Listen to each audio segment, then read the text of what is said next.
Hi, my name is Rob Skiff. This is Higher Ed Revolution 5.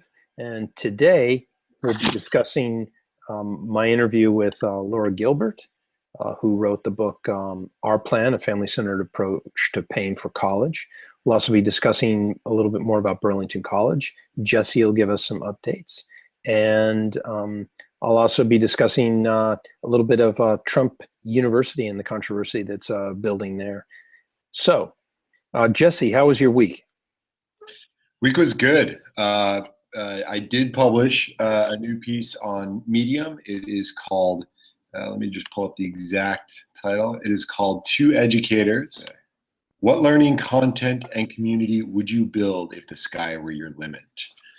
I sort of took this away from the conversation that I had with Debbie Donsky and the final question that I had asked, which was, what would you build if you could do anything, and how would you begin to build a community around it? And she paused and, she thought, and that's kind of how I introduced the article. It's, that's a very beautiful question to be asked. If you can do anything based on the needs of the people that you work with, and your peers even, what would you do and why? And it generally provides some very thoughtful insight as to where learning needs to go. And it speaks a lot to the mission of Oplerno, which is, we are an open learning community. We welcome content. We value not only teachers, but students' contributions to what that content is and what it can become. And I just really want to get that conversation started in earnest. My hope with this first piece is that it is a series of articles. The second one being a sort of an invocation to the second one being an inquiry with students. If they can be a part of any learning community, what would it be? How would they contribute to it? Where would that learning take place? And then the same goes for any sort of organizational or community-based learning. There's a lot of sort of coordinated learning that we need to do, sort of collective social purposes, or collective skill sets that we may want to build upon. Obviously, organizations themselves have very targeted goals with this respect, but I think, the same can be said for a lot of NGOs or other, community-based organizations in general. So I'm curious to get my gears churning and see what sort of conversations we can generate from that. But also I'm thinking about an idea of a discussion group, something that I can do locally where I can get some live interaction with students in the New England region, and maybe even teachers as well. But I think it's incredibly important to bridge the gap that may exist between learning that happens solely in universities, and then this new sort of realm of where and how and why omnipresent learning can take place. So to begin having those conversations with students, I think will be incredibly important to think about, what human-centered design around our idea of and the future of Oplerno is and can become. So that's where my head is at. Does that That's great. incite any questions, Rob, or comments? Yeah, I mean, we've talked a bit about, what we're really trying to do is change the dynamic in terms of, placing student and teachers at the center, but also the needs of communities in terms of defining their learning. And that is a very different thing than what is happening at, traditional universities. And that's a great segue, actually, to my interview with Dr. Laura Gilbert. Her book, which is called Our Plan, A Family-Centered Approach to Paying for College. Now, you'll hear about it in the interview, but this and Corinne's book, which we talked about 3 weeks ago, that deals with adjuncts. Our plan is about paying for college and figuring out the ROI, the return on the investment that you're making, and also making sure that you don't get trapped into a cycle of debt. But you'll hear about it in the interview. So tell me a little bit about how we had Kryn on 2 weeks ago talking about why the sort of the structures that are making higher ed increase its level of debt and cost. Mm-hmm. And you also talk a little bit about that, a lot less though. What do you think are the factors that are really driving up the cost in higher ed when you take a look at it? You talk a little bit about the different benefits that the financial institutions and also actually the U.S. government is having with it. Can you walk us through a little bit of that? Who's making the money? Well, I think that there are a lot of different entities making money. My approach is really I spent a year trying to run down that path and answer that question. And because I figured if I could answer that question, then I could identify where the issue was. And then I could work on fixing that, on thinking about how can we fix that? Not that I can fix it, but that I could, as a policy analyst, I could start working on that. And that's when I realized that it's way too big. It's got too many pieces. So I try to talk about that just a tiny bit at the beginning of the book. And I think one of the core issues is that there are so many, but one of the core issues is that things have fundamentally changed in the last 20, 25 years. And so the premise for a lot of education is different than it was back even in the 90s. Because in the 90s, if you went to college, first of all, if you went to college and got a bachelor's degree and you went to, let's say you went to Yale and somebody else went to Mankato State College in Minnesota, is there a difference? Absolutely. Is there a significant, huge, major difference in that degree and what you come out with? I would say not as much as we kind of thought back then, especially when you compare now to many of the colleges that have they're just egregious in terms of quality. So where the quality was maybe this big, the differential was maybe this big 20 years ago, the quality differential now is tremendous. And so you've got all sorts of people going to get that degree because there's all of this fear and this we must have and pressure from all sides to earn these credentials. But at the same time, there are so many things happening that are affecting the quality of the diploma, that whereas 20 years ago, and sorry, I know I'm kind of scattered, but that's kind of how this thing is. It's like I almost need a whiteboard to talk. But anyway, 20 years ago, you could go and you could get a degree just about anywhere. And you knew that when you had that degree, and it could be in just about any topic, and you could get a job. You could get a job that paid a living wage. Yeah. Now, let's talk a little bit about this, the differentiation in the quality. Okay? Yes. Because we used to buy by brand. Okay? Yes. We used to buy, hey, if I went to Middlebury or I went to Yale or Bowdoin or Stanford, or McAllister, great school in Minnesota, that meant something. Now, does it? I mean, for most of us, we're not going to be going to those institutions. Does it really mean anything anymore? Except for that very small percentage of people who go there, okay? Does it really make a difference? What's your sense?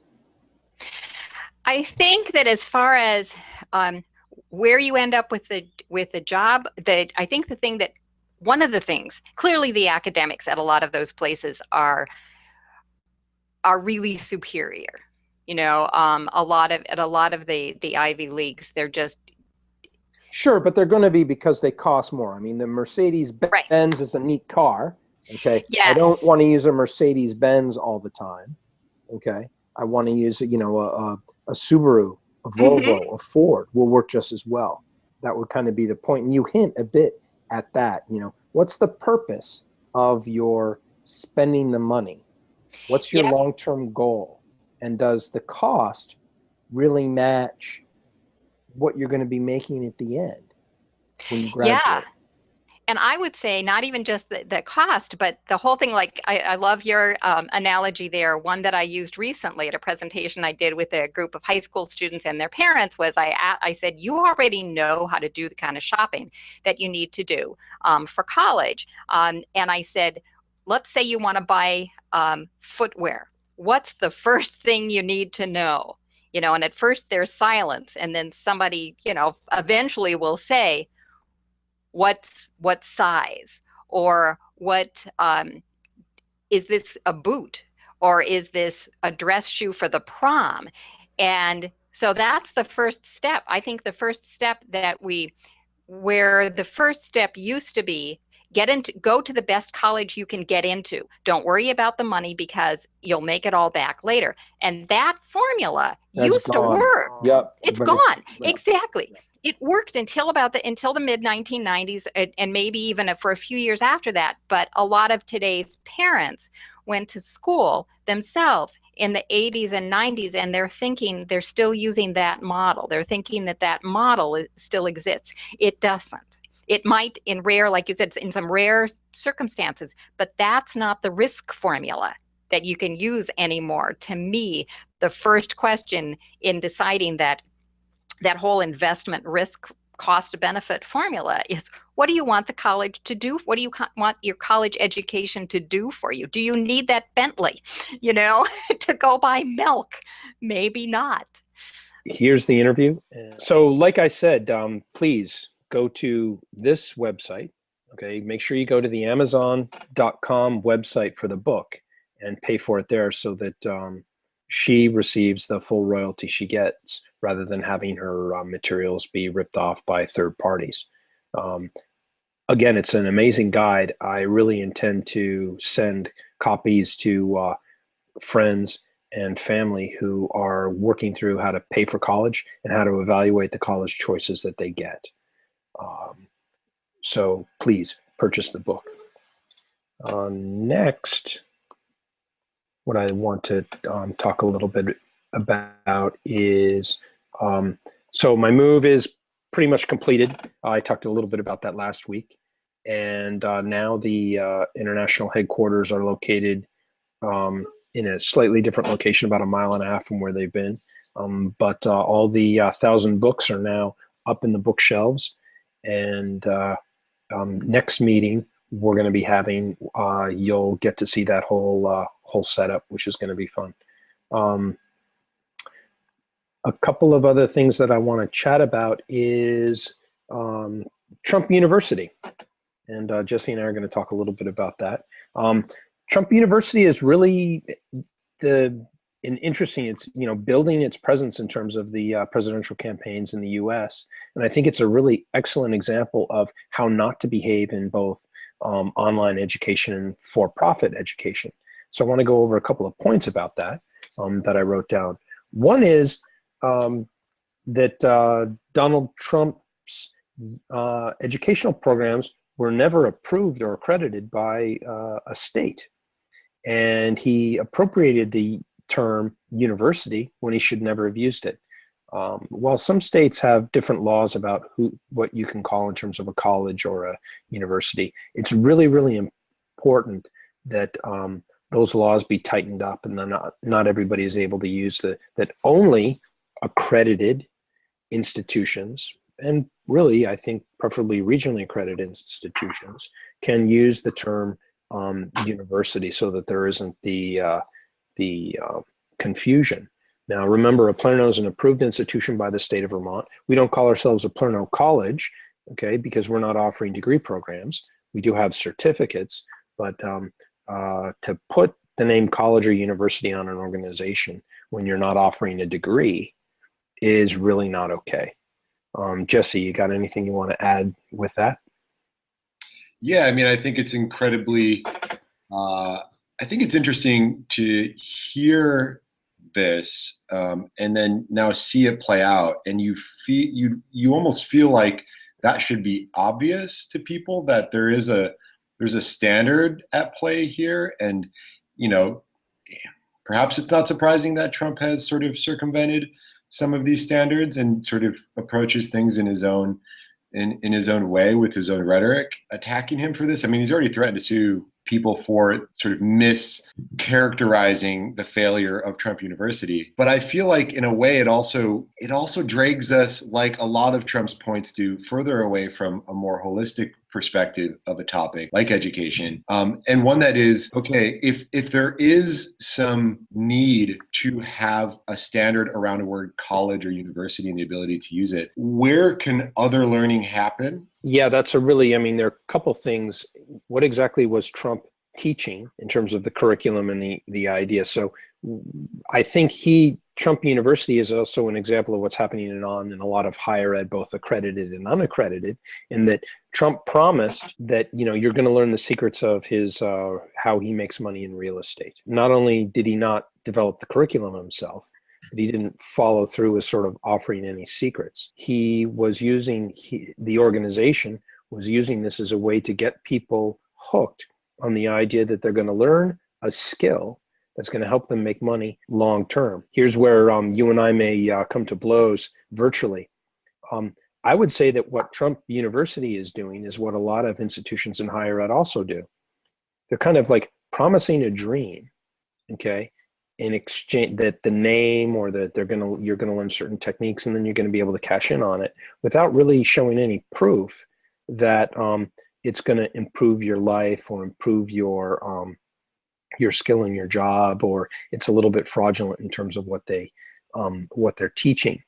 Lots of universities have all kinds of degree programs, some of which are really good, some of which are actually, you end up with a lot of debt and not a whole lot to show for it. And one of the criticisms of the Trump University is, you get this diploma and it doesn't mean anything. Well, we do have the same thing in higher ed, where you can get a diploma, and does that really reflect the skills that you need to succeed in your chosen field? So I think Trump is, on the scale, Trump University, absolutely incredibly egregious. I really am ticked off that it's yet another example of the for-profit industry being fraudulent in terms of educational results. And that really makes the innovation that we're trying to do here even more difficult, because we're an LLC, we're a for-profit. It instantly casts us in the same light as Trump U, even though what we're trying to do and the operations are completely different. So yeah, how's are we going to come to blows, Jesse, when we finally get to have that beer together in Maine? I mean, I agree with that perspective. I mean, I have 2 degrees. One is an MA and one is a BBA. And I feel, nowadays you have to qualify those degrees more than they stand as a standalone sort of phrase or byline on your resume.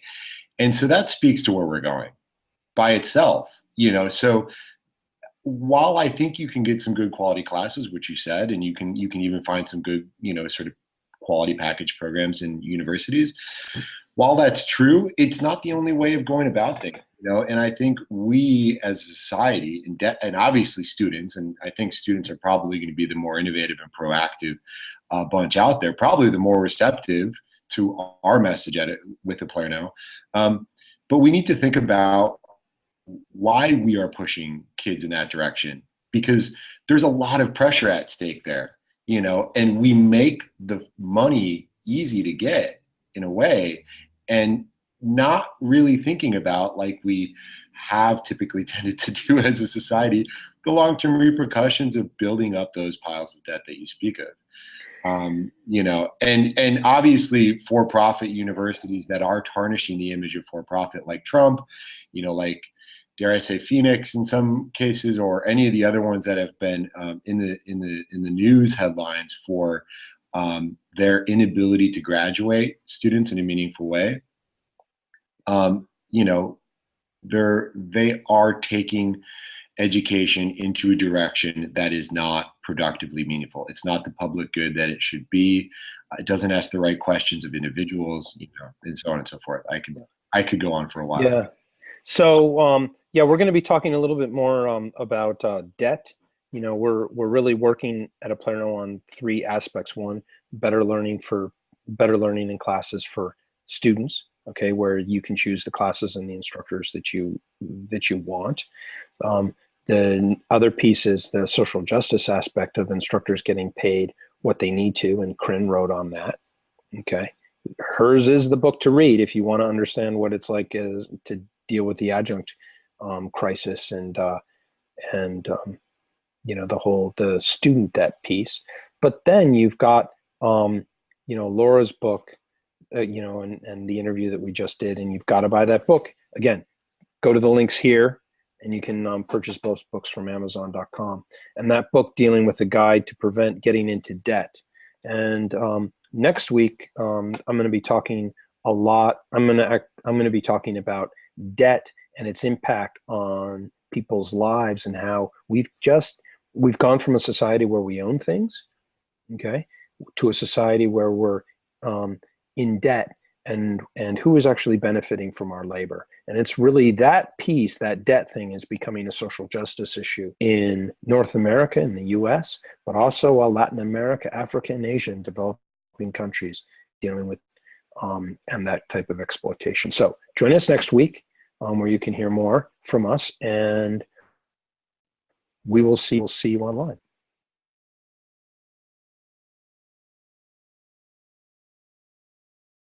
Yes, we've got this huge crisis in higher ed, but I believe that people don't have to succumb to it, and there are different ways that each person can use to do that. Well, one of the things that surprised me doing that kind of work is that some of the most conservative voices, to my mind, are from the students.